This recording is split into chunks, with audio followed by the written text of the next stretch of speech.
Halos dilubyo na ang naranasan ng mga taga-Cagayan na tinumbok ng bagyong Ophel ilang araw lang matapos padapain ng bagyong Marce. Ramdam din ng malakas na hangin at ulan sa Isabela. Mula sa Ilagan City, may live report si James Agustin. James?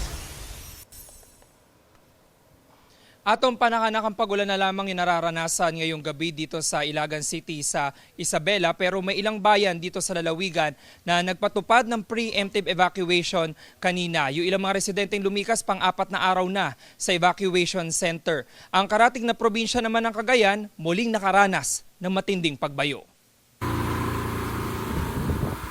Umaga ng itaas ang wind signal number 5 sa northeastern portion ng mainland Cagayan, kasama ang bayan ng Santa Ana. Kaninang hapon, naramdaman ang hagupit ng bagyong Ophel doon. Nagangalit ang hangin at ulan. Nagdulot niya ng matinding takot sa mga residente.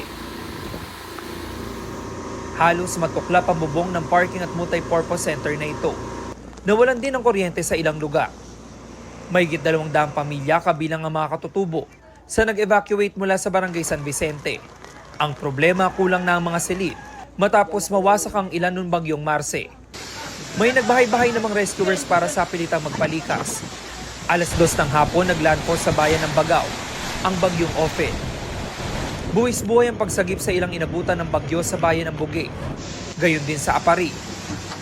Sa kuha ng storm chasers ng Pag-asa, ramdam ang pagbayo sa bayan ng Gonzaga. Pati sa sentro Amulo, kung saan tanaw ang malalaking alon ng Cagayan River.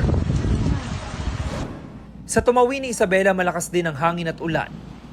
Inilikas sa mga nakatira sa hilagang bahagi ng bayan.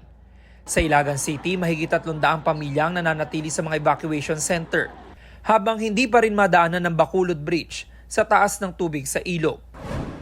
Si Pangulong Bongbong Marcos inutusan ng DILG at DNR na hikayatin ng mga LGU na gamitin ang geohazard maps ng Mines and Geosciences Bureau MGB. Makakatulong ito para matukoy ang mga landslide at flood-prone areas.